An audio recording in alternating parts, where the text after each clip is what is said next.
오늘은 여호사밧입니다. 이스라엘은 원래 아, 원래 통일왕국이었다가 사울 또 다윗, 솔로몬 이때까지는 통일왕국이었다가 르호보암 때 나라가 이제 북쪽 북이스라엘, 남쪽 남유다 왕국으로 나눠지게 되잖아요. 그래서 북이스라엘은 이제 열지파, 여로보암, 또 나답, 바아사, 엘라, 시므리, 오므리, 아합, 또 아하시아, 여호람 뭐 이런 식으로 왕이 세워지는데 짧게, 그리고 또 뭐 쿠데타가 일어나서 왕조가 바뀌고 뭐 그런 여러 가지 환란기를 많이 겪어요. 근데 남유다는 그래도 중간중간에 선한 왕도 나와요. 북이스라엘은 다 악한 왕이었는데 남쪽 유다는 선한 왕도 나오고 그래요. 그 순서는 르호보암, 또 아비야, 아사, 그리고 또 여호사밧, 이렇게 왕위가 이어지게 되는데 북이스라엘은 아합 때까지 계속 바뀌는데 남쪽 유다는 그래도 안정적으로 통치를 또 해요. 그래서 이 아합의 시대와 그 동일한 시대 속에서 남쪽 유다 왕이 여호사밧 왕이었는데 그 분열 왕국 이후에 제 4대 왕이죠. 그래서 오늘은 그 남왕국 유다의 제 4대 왕 여호사밧을 함께 좀 살펴보도록 하겠습니다.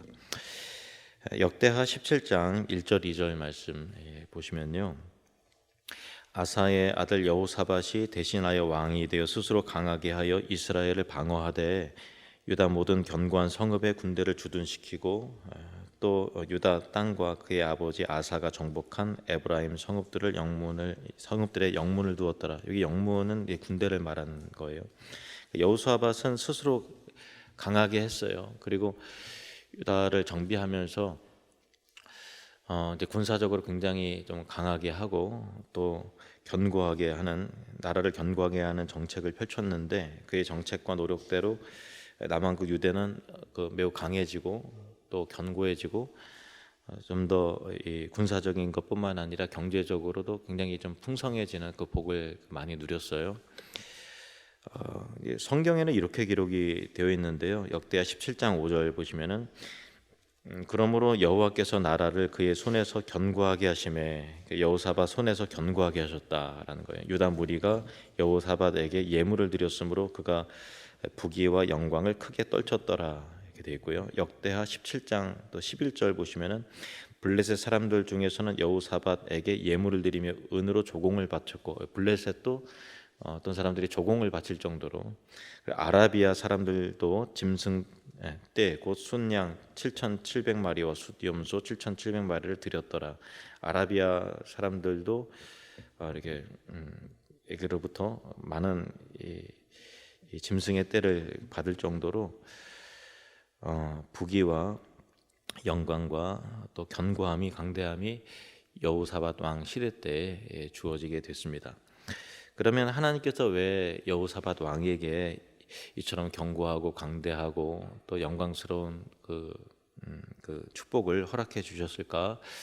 그 까닭이 궁금하지 않습니까? 성경은 그 이유를 이렇게 말하고 있는데요. 3절에서 5절 보시면은 여호와께서 여호사밧과 함께 하셨으니 이는 그가 그의 조상 다윗의 처음 길로 행하여 바알들에게 구하지 아니하고, 다윗의 길로 갔다는 거예요. 그리고 오직 그의 아버지의 하나님께 구하며 그의 계명을 행하고 이스라엘의 행위를 따르지 아니하였음이라. 그러므로 여호와께서 나라를 그의 손에서 견고하게 하심에, 이렇게 되어 있죠. 그래서 여호사밧이 이 앞부분은 스스로 강하여졌다 그랬잖아요. 그리고 또 견고해지려고 하고 여러 가지 정책들을 성실하게 이행을 했는데 그 성실함과 많은 노력이 빛을 보고 열매를 보게 된 그 까닭이, 그가 다윗의 처음 길로, 즉 하나님을 경외하고 순수하게 하나님을 예배하고 또 그 영적인 회복을 일으키고 또 백성들에게 우상으로부터 떠나게 해서 이제 바알에게 절하지 못하도록 하게 하고 하나님께 예배하게 하도록 하는 그 종교 개혁을 굉장히 크게 단행했던 훌륭했던 왕이 바로 이게 여호사밧 왕이었고 하나님의 계명대로 전심으로 행했기 때문에 하나님께서 유다를 그의 손에서 견고하게 하셨다, 강하게 하셨다. 또 많은 주변에 있는 나라들이 여호사밧을 두려워하게 하셨다. 이렇게 성경이 기록되어 있는 거죠. 그래서 여호사밧이 왕이 되어서 스스로 강하게 하고 많은 국가 안보와 또 경제 정책을 아무리 노력을 했다 하더라도 단순히 그것으로 인한 정책의 결과라고 하지 않고 그것 플러스 하나님께서 그를 견고하게 하셨기 때문에 견고해졌다라고 성경이 되어 있다라는 거예요. 그러니까 제 아무리 스스로 견고케 한다 해도 하나님의 도우심과 지키심이 또 하나님의 은혜가 그와 함께하지 않으면, 우리와 함께하지 않으면 사실은 아무것도 아니죠. 맥을 추지 못하겠죠. 야고보서 1장 16절 17절 말씀 보시면 내 사랑하는 형제들아 속지 말라. 온갖 좋은 은사와 온전한 선물이 다 위로부터 빛들의 아버지께로부터 내려오나니 그는 변함도 없으시고 회전하는 그림자도 없으시느니라. 그러니까 속지 말라. 인간의 노력이 물론 필요하지만 그것 위에 하나님께서 온갖 좋은 것들이 위로부터 내려오는 것이지 라는 그런 부분이죠. 온갖 좋은 은사와 온전한 선물이 다 위로부터 하나님께로부터 내려온다. 그래서 우리는 우리 삶의 자세에 있어서 두 가지 모두를 굉장히 좀 중요하게 생각해야 돼요. 첫 번째는 하나님께서 우리에게 맡기신 삶에 대해서 삶을 대하는 그 진지하고 성실한 태도가 중요하죠. 여호사밧이 왕이 되었을 때 이거 하나님께서 나에게 주신 본분이요 또 삶의 은혜라는 것을 여호사밧이 알았잖아요. 그래서 그가 그 나라를 견고하게 정비하면서 스스로 강하게 했던 거예요. 그러니까 굉장히 전략이 있었고 또 무엇이 이 나라에 필요한지 그걸 명확하게 파악하고 성실하게 했다는 거예요. 성실한 노력이 있었던 거죠. 그리고 또 한 가지는 또 우리 하나님 앞에서 우리의 자세와 하나님의 도우심이 또한 있어야 되는 거예요. 인간적인 노력 플러스 우리가 하나님 앞에 겸비해야 되고 하나님의 은혜를 구해야 되고 하나님께 지혜를 구해야 되고 하나님께 물질을 구해야 되고 하나님께서 견고하게 해주셔야만 견고해진다라는 거죠. 이 두 내용이 그 역대하 17장에 담겨져 있는데 다시 한번 읽어보시면 1절 2절 보시면은 아사의 아들 여호사밧이 대신하여 왕이 되어 스스로 강하게 해요. 스스로 강해졌다는 거죠. 이스라엘을 방어하고 유다 모든 견고한 성읍에 군대를 주둔시키고 또 유다 땅과 그의 아버지 아사가 정복한 에브라임 성읍들의 영문 군대들을 그 둠을 통해서 그것을 견고하게 지키려고 하는 노력이 최선의 노력을 여호사밧이 기울였고요. 그가 받은 위치의 중요성을 인식하고 능동적이고 적극적인 삶을 살아야 돼요. 우리 예수 믿는 사람들이 하나님의 은혜 안에 살지만 하나님께서 은혜 가운데 알아서 해주시겠지라고 하는 그런 믿음이 자기의 삶의 이 게으름을 허락하는 건 아니거든요. 그러니까 하나님께서 우리에게 맡기신 교회에서의 위치, 또 가정에서의 위치, 또 사회적인 위치와 우리 삶 속에서 최대한의 노력을 기울이고 또 하나님께 지대를 구하면서 최대한 부지런하고 성실하게 그렇게 해야만 당연히 좋은 결과가 오지 않겠어요. 그러니까 우리가 뭐 입 열고서 입에 뭐 감이 떨어지기를 바라듯이 그렇게 하면 안 되는 거죠. 적극적인 삶을 가지고 능동적인 삶을 가지고 잠언 21장 5절 말씀 보시면은 부지런한 자의 경영은 풍부함에 이를 것이나 조급한 자는 궁핍함에 이를 따름이니라 이렇게 되어 있어요. 부지런한 자의 경영 이것은 일반 직장 생활도 마찬가지고요. 또 학업도 마찬가지고 자기가 맡고 있는 분야도 마찬가지겠죠. 교회에서도 마찬가지고요. 잠언 24장 6절 말씀 우리 같이 읽겠습니다. 시작. 너는 전략으로 싸우라. 승리는 지략이 많음에 있느니라. 아멘. 전략으로 싸우라. 승리는 지략이 많음에 있느니라. 마찬가지로 인생에서 또 하나의 중요한 삶의 자세는 삶을 대하는 우리의 진지하고 성실한 태도와 함께 하나님 앞에서의 태도, 삶을 대한 하나님께서 맡기신 일에 대한 태도와 함께 하나님 앞에서의 태도가 굉장히 중요하죠. 하나님을 의존하는 거예요. 그래서 역대하 17장 5절 말씀 보시면은 그러므로 여호와께서 나라를 그의 손에서 견고하게 하심에 이렇게 돼 있어요. 유다 무리가 여호사밧에게 예물을 드렸으므로 그가 부귀와 영광을 크게 떨쳤더라. 하나님께서 그의 손에서 견고하게 하셨다. 인간 스스로 강하게, 여호사밧이 스스로 강하게 했다. 그리고 하나님께서 그의 손에서 그 나라를 견고하게 하셨다라고 하는 것들이 병행적으로 같이 나왔다라는 것이 우리 삶 속에서 인생의 중요한 두 가지 놓치지 말아야 될 자세, 그 균형, 그것을 잘 보여주고 있는 것이죠. 그래서 하나님을 의지하고 하나님의 은혜를 구한다 하면서도 최선을 다해서 책임을 다하려는 의지, 또 삶에 대한 진지한 태도와 열심이 없다면 어떤 열매도 나타나지 않겠죠. 하나님은 심은 대로 거두게 하시는 하나님이십니다. 반대로 아무리 열심을 노력을 해도 하나님이 도우시지 않으면 당장에는 성공한 것 같고 업적이 나타나고 또 성과가 있는 듯 하지만 궁극적으로는 그것이 허무로 돌아오게 되겠죠. 돈은 많이 벌었어요. 그렇지만 그것이 나를 거룩하게 하거나 또 자녀를 그 축복을 하는 그런 물질이 아니라 오히려 방탕하게 하고 영적으로 망가지게 하는 물질이 될 수 있고요. 궁극적으로는 결과적으로는 실패하죠. 그래서 이 세상의 성공이 영원한 가치를 담아내지 못합니다. 이 여호사밧과 좀 대조적인 왕이 있는데요. 르호보암 왕, 그러니까 분열왕국의 첫 번째 왕이었던 르호보암 왕을 좀 소개를 할게요. 이 여호사밧은 네 번째 왕이잖아요. 르호보암도 그가 왕이 된 후에 굉장히 나라를 견고하게 방비했어요. 성경에 뭐라고 돼 있냐면은 역대하 11장으로 이제 거슬러 올라가면은 르호보암이 그 방비하는 성읍들을 더욱 견고하게 하고 지휘관들을 그 가운데 두고 양식과 기름과 포도주를 저축하고 모든 성읍에 방패와 창을 두어 매우 강하게 하니라. 유다와 베냐민이 르호보암에 속하였더라. 르호보암도 최선을 다했어요, 그죠? 매우 강하게 하고 견고하게 하고 방비하고 머리를 써서 자기가 맡은 그 위치에서 최선을 다했어요, 르호보암도. 그렇지만은 그 결과 어떻게 됐을까요? 르호보암의 나라도 견고해졌어요. 근데 그는 하나님 의지하지 않았거든요. 어떻게 됐을까요? 역대하 12장으로 가보시면은 1절부터 3절 말씀 제가 읽을게요. 르호보암의 나라가 견고하고 세력이 강해짐에 그가 여호와의 율법을 버리니 온 이스라엘이 본받은지라. 그들이 여호와께 범죄하였으므로 르호보암 왕 제5년에 애굽 왕 시삭이 예루살렘 치러 올라오니 그에게 병거가 1200대요 마병이 6만 명이며 애굽에서 그와 함께 온 백성 곧 리비아와 숫과 구스 사람이 헤아릴 수 없이 많더라. 그러니까 나름대로 최선을 다해서 견고해진 게 맞아요.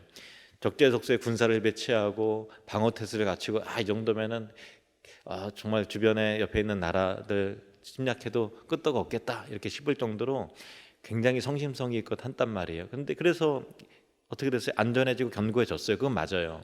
그렇지만은 하나님 떠났단 말이에요. 하나님을 아예 떠났어요. 하나님 찾지도 않았어요. 구하지도 않았어요. 그러니까 그것 이상의 자기가 방비하고 견고한 것 이상의 그 대적이 일어나니까 어떻게 돼요?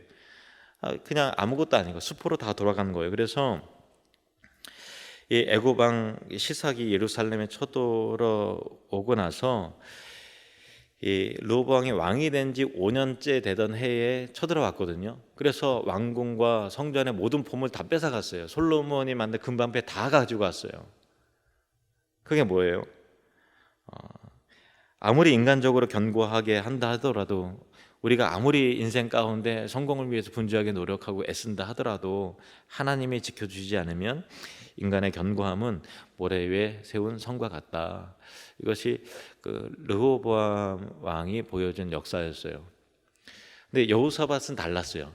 스스로 노력했어요. 근데 끝까지 하나님 율법을 떠나지 않으려고 했고 다윗의 길로 행하려고 애를 썼고 온 이스라엘이 하나님 앞에 돌아오도록 종교 개혁을 했고 그렇게 신실하게 했어요. 그러니까 하나님께서 그를 견고하게 해주시죠. 주변 나라부터 보호해 주시죠.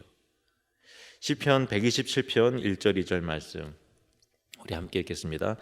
여호와께서 집을 세우지 아니하시면 세우는 자의 수고가 헛되며 여호와께서 성을 지키지 아니하시면 파수꾼의 깨어 있음이 헛되도다. 너희가 일찍이 일어나고 늦게 누우며 수고의 떡을 먹음이 헛되도다. 네, 여기까지요. 여호와께서 집을 세우지 아니하시면 세우는 자의 수고가 헛되며 여호와께서 성을 지키지 아니하시면 파수꾼의 깨어 있으면 헛되도다. 너희가 일찍이 일어나 늦게 누우면 일찍 일어나고 늦게 누우면 얼마나 성실하게 해요. 일찍 일어났어요. 늦게 누웠어요. 그러니까 자기의 에너지를 다 할 때까지 성실하게 부지런하게 최선을 다해서 살아가는 거예요. 그렇지만은 수고의 떡을 먹음이 헛되도다. 하나님이 돌봐주지 않으면, 하나님이 갑자기 건강 뺏어가시면, 하나님께서 갑자기 전쟁이 일어나게 하면, 하나님께서 갑자기 이렇게 망하게 하시면 망하는 거죠. 그렇잖아요. 하나님이 치시면 망하는 거지 뭐 어떻게 하겠어요? 어떻게 하겠어요? 그래서 우리가 참 하나님 앞에서 삶을 대하는 성실한 태도가 중요하지만 하나님 앞에서의 바른 태도를 끝까지 우리가 견지하고 있지 않으면, 지켜내지 못하면 허사다, 헛수고다. 우리 인생과 호흡은 바람과 같고 안개와 같다라는 것을 저와 여러분이 또 우리 자녀들이 꼭 기억하는 은혜가 있기를 축복합니다. 여호사밧은 참 훌륭한 왕이었어요. 그렇지만은 완벽한 왕은 아니었어요. 이게 좀 오늘 다룰 또 내용인데요. 한 가지 치명적인 이 흠이 있었는데요. 그 북이스라엘의 악한 왕 아합과 그 사돈 관계를 맺은 거였어요. 이게 결과적으로 온 그 유다를 굉장히 이게 메시아의 계보를 위태롭게 했던 치명적인 실수였는데요. 여호사밧의 아들 그 여호람 있고, 또 북이스라엘은 아합과 또 악녀로 유명한 이세벨, 그 사이에 그 아달랴가 딸이 있었는데, 자기 아들과 아합의 딸과 이제 결혼을 시킨 거죠. 혼인을 시킨 거예요.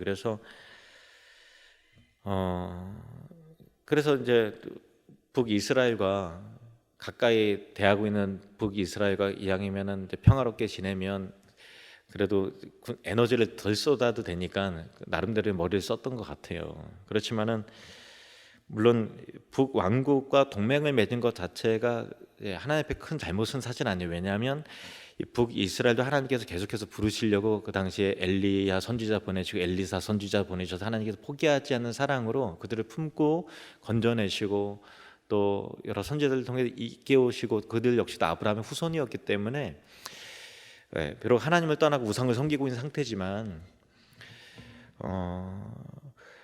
여호사밧 마음에 어떻게 보면 다시 하나 된 나라를 이루려고 하는 큰 뜻을, 거룩한 뜻을 품었는지 모르겠어요. 왜 그랬을까 잘 이해가 안 돼요. 왜냐하면 굉장히 하나님 경외하는 신실한 왕이었는데 왜 그랬지? 이게 사실은 앞뒤가 안 맞는 것 같아서 좀 이해가 안 되는 부분이 있지만 나름대로 뭐 어떤 이유가 있겠죠. 그렇지만은 아합의 딸을 며느리로 맞은 것이 큰 실수였다는 거예요. 이 일을 통해서 아달랴가 들어오게 되고 우상도 같이 들어오게 되고, 또 나중에 또 살펴보겠지만은 다윗의 혈통이 큰 위험에 직면하게 돼서 메시아의 계보가 끊겨질 만한 그 상황이 생기는 거죠. 나중에 좀 살펴보도록 하겠습니다. 그리고 여호사밧은 아합과 이제 인척 관계가 된 까닭 때문에 아합의 청을 거절하지 못해요. 이미 관계가 깊게 묶였기 때문에 거절하지 못해요. 그래서 아합이 아람과 전쟁을 이제 일으키면서 여호사밧의 동참을 이제 권했을 때 승낙하는 거죠. 승낙하면서 아합은 이 전쟁으로 인해 죽고, 지난번에 아합 할 때 우리가 살펴봤습니다. 그리고 여호사밧도 함께 이제 그 전쟁에 가담했다가 같이 이제 패전하게 돼요. 목숨은 살았지만, 그래서 예루살렘으로 그 패전한 여호사밧이 돌아오게 되는데 나라가 굉장히 좀 휘청거리는 거죠. 군사적으로나 경제적으로 굉장히 큰 데미지를 입게 되는데, 그때 선지자 예후가 예루살렘에 돌아온 여호사밧을 책망하는 내용이 나오는데요. 역대하 19장 2절 3절 보시면은 하나니의 아들 선견자 예후가 나가서 여호사밧 왕을 맞아 이르되 왕이 악한 자를 돕고 여호와를 미워하는 자들을 사랑하는 것이 옳으니이까 그러므로 여호와께로부터 진노하심이 왕에게 임하리이다. 그러나 왕에게 선한 일도 있으니 이는 왕이 아세라 목상들을 이 땅에서 없애고 마음을 기울여 전심으로 하나님을 찾음이니이다. 이렇게 잘한 점이 있어요. 전심으로 하나님을 찾고 또 아세라 목상들을 다 꺾고 이스라엘 백성들이, 유다 백성들이 하나님 앞으로 돌아오게 해서 많이 썼거든요. 그렇지만은 악한 자를 도왔다. 하나님께서 미워하는 자를 사랑했다. 이게 참 여호사밧이 참 훌륭한 왕이었고, 남유다에 이 여러 선 왕이 있는데, 히스기야 왕이라든가 또 요시야 왕도 굉장히 선한 것과 동시에 이 여호사밧 왕도 굉장히 선한 왕으로 이렇게 소개가 되는데, 이게 참 아쉬운 거죠, 많이요. 또 이리고 나서도 이제 그 여호사밧 왕의 성격인 것 같아요. 그리고 나서도 정신 못 차려요. 죽고 나서 그 아들과 아하시하고 또 가까이 지내면서 이제 아주 악한 왕이었다고 성경에 소개가 돼 있는데, 다시 그가 연합해서 다시스로 무역하는데 배를 같이 만들어서 같이 돈을 벌려고 이렇게 하다가 하나님께서 그걸 막으세요. 그래서 그 배들이 배들이 다 부서지게 하셨어요. 이건 내가 막아야 되겠다. 그래서 하나님 배가 다 이렇게 함께 공동 사업을 추진했는데 하나님께서 막으셨거든요. 그러니까 참 그의 성격이 누구하고도 잘 지내는 참 원만한 성격이었을 것 같아요. 예, 어지간하면 원수 안 만들고 어지간한 사람들은 다 품고 하는 이게 마음의 그릇이 어떤 인간 관계에 있어서는 참 멋있는 사람이고 참 두루두루 품는 사람이고 누구하고도 다 어울려서 잘 지내고, 근데 하나님 보시기에는 좋은 게 좋은 거다 하는 게 아니라는 거예요. 그렇게 하면 안 된다는 거예요. 분별해야 된다는 것을 성경이 말하고 있는 거죠. 그것이 어떻게 보면 굉장히 도량이 넓고 또 아무하고나 잘 지내는 것이 사회적으로 볼 때는 굉장히 성격 좋고 또 마음의 그릇이 넓어 보이지만, 그것이 분별하지 못하는 영적인 어두움을 가져올 때는 굉장히 치명적인 실수를 하게 된다라는 거예요. 고린도후서 6장 14절에서 16절 말씀 보시면 성경이 분명히 말합니다. 우리 같이 읽을까요? 시작. 너희는 믿지 않는 자와 멍에를 함께 매지 말라. 의와 불법이 어찌 함께하며 빛과 어둠이 어찌 사귀며 그리스도와 벨리알이 어찌 조화되며 믿는 자와 믿지 않는 자가 어찌 상관하며 하나님의 성전과 우상이 어찌 일치가 되리요. 우리는 살아계신 하나님의 성전이라. 이와 같이 하나님께서 이르시되 내가 그들 가운데 거하며 두루 행하여 나는 그들의 하나님이 되고 그들은 나의 백성이 되리라. 아멘.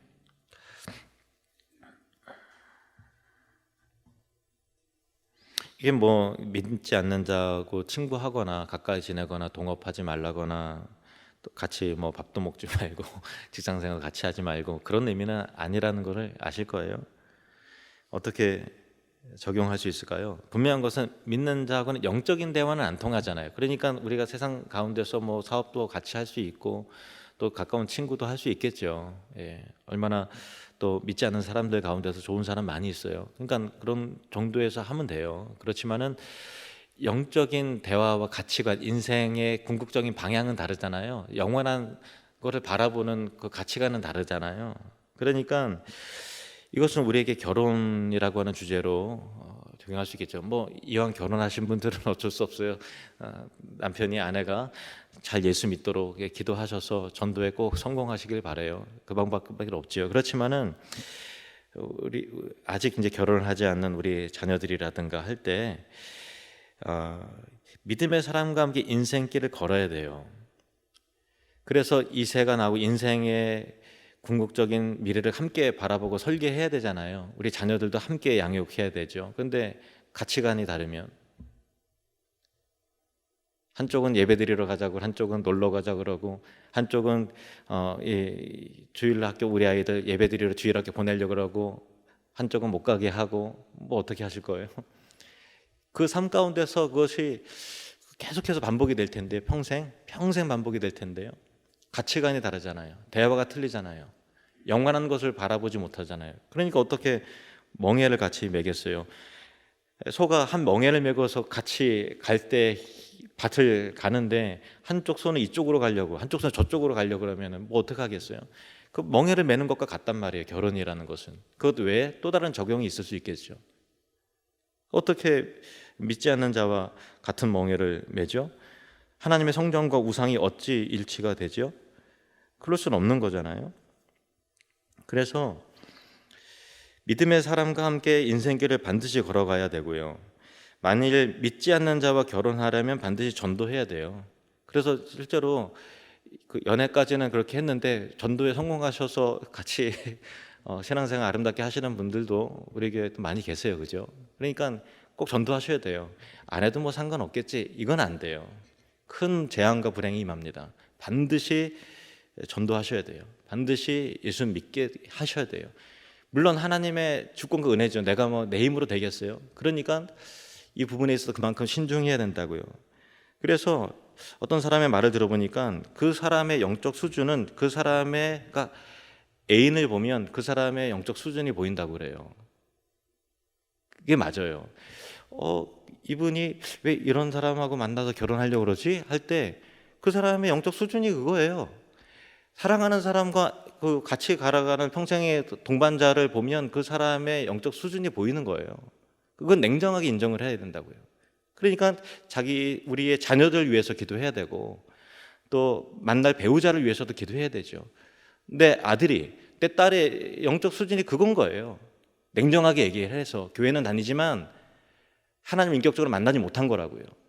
그래서 우리가 그 부분에서 가슴을 치면서 믿음의 대가 끊기지 않도록 하나님의 축복의 기업이 자손만대로 흘러갈 수 있도록 하나님께 정말 간절히 기도해야 되고 정말 하나님 앞에 정말 깨어 있으셔야 되는 거죠. 분별해야 됩니다. 빌립보서 1장 10절 말씀 같이 읽겠습니다. 시작. 너희로 지극히 선한 것을 분별하며 또 진실하여 허물 없이 그리스도의 날까지 이르고. 이게 그 쉬운 성경에 보면요, 선한 것을 분별한다고 할 때 선함과 악함을 분별하여 선한 것을 선택하라 이렇게 돼. 선한 것을 분별하는 얘기는 선한 것과 악한 것이 같이 있잖아요. 우리 주변에 다 같이 있단 말이에요. 유튜브를 봐도 선한 것과 악한 것이 같이 있잖아요. 귀로 듣는 것도 선한 것과 악한 것 같이 있어요. 우리가 교회 생활을 할 때도 내 귀에 들어오는 말들이 선한 것도 있고 악한 것도 있잖아요. 같이 우리가 살아가는 데 있어서 어떤 사람은 영적으로 선한 사람이 있고 악한 사람이 있잖아요. 그것을 분별해서 선한 것을 택할 수 있는 분별력이 있어야 된다고요. 좋은 게 좋은 거라고요. 다 수용하자고요.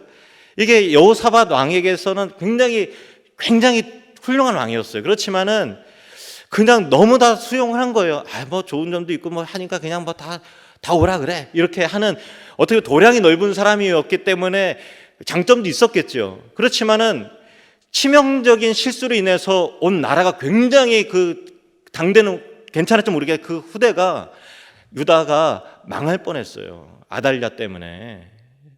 너무 슬픈 거잖아요. 너무 슬픈 거잖아요. 우리가 분별해야 된다고요. 예수 믿는 자의 삶은 신앙인으로 산다는 것은 뭐냐면 분별하는 삶이에요. 선택하는 삶이라는 거예요. 다 수용할 수 있어요? 이 세상에 있는 거 다 유행 따라 사는 겁니까? 다 수용할 수 있어요? 분별해야 되고 선택하는 것이 신자의 삶입니다. 같이 따라해 보겠습니다. 신자의 삶이란 분별하는 삶입니다. 분별해 선택하는 삶입니다. 그것이 믿음의 삶이에요. 좁은 길이 있고 넓은 길이 있는데 아무 길로 가려고요? 좁은 길로 가라 그랬잖아요. 생명의 길로 가라 그랬잖아요. 지혜의 길로 선택하라 그랬어요. 말씀 앞에 순종하라 그랬어요. 하나님 앞에 예배하라 그랬어요. 주일에 하나님께 예배하라 그랬어요. 우리의 삶의 주인이 우리가 아니라고요. 너무 안타까워요. 왜냐하면 여호사밧은 정말 이것만 아니었으면 다윗과 같은 반열에 오를 뻔한 사람이었어요. 얼마나 훌륭해요. 다 막 우상의 관계로 다뤄갈 때 온 이스라엘을 깨워서 여호와께로 돌아가자 이렇게 영적 부흥 운동을 일으켰던 하나님께서 축복을 많이 주셨고 여호사밧 하는 것을 하나님께 복을 주셨다 그래요. 견고하게 하셨어요. 강하게 하셨어요. 지혜롭게 하시고 나라를 아주 승리하게 하셨어요. 북의 영화도 허락하셨다고요. 근데 너무 안타깝잖아요. 그렇게 훌륭한 왕이 이렇게 선택을 잘못함을 통해서 이런 비극적인 결말을 맞게 됐다는 게 너무나 안타깝지 않습니까? 분별해서 이 세상에서 걸을 것은 거르고 취할 것은 취해야 되는 거예요. 성결한 삶이라는 것은 진리 안에서 분별하는 거예요. 거룩한 삶이 되는 거고 세상에 우상이 들어오지 못하도록 하게 하고 내 안에 하나님보다 더 사랑하는 것이 들어오지 않도록 하고 당연히 돈 벌어야죠. 그래서 돈이 우상되면 안 되잖아요. 사람 사랑해야죠. 그래서 사람이 우상되면 안 되는 거잖아요. 우리가 이 세상 살면서 이 세상의 유행과 흐름을 우리가 어떻게 거슬러요? 그 흐름과 인정하고 같이 그래 갈 수 있어요. 그렇지만은 분별도 해야 되잖아요. 이것이 하나님께서 미워하시는 건 아닐까?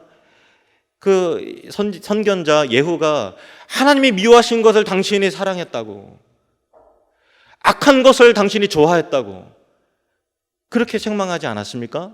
하나님이 미워하는 것을 같이 미워하는 은혜, 하나님이 사랑하는 것을 하나님의 마음으로 사랑할 줄 아는 시선, 지극히 선한 것을 분별하고 아닌 것은 거르고, 내 귀에 들어온다고 다 수용하고 다 고개 끄덕끄덕 합니까? 아닌 것은 걸러야죠. 이것이 주님의 교회를 무너뜨리는 건데, 이것이 내 마음을 상하게 하고 관계를 하나님을 떠나게 하는 건데, 걸러서 들어야죠. 걸러서 행동해야죠. 걸러서 살아야 될 거 아니겠어요? 그 분별력이 저와 여러분에게 있기를 주님의 이름으로 축원합니다.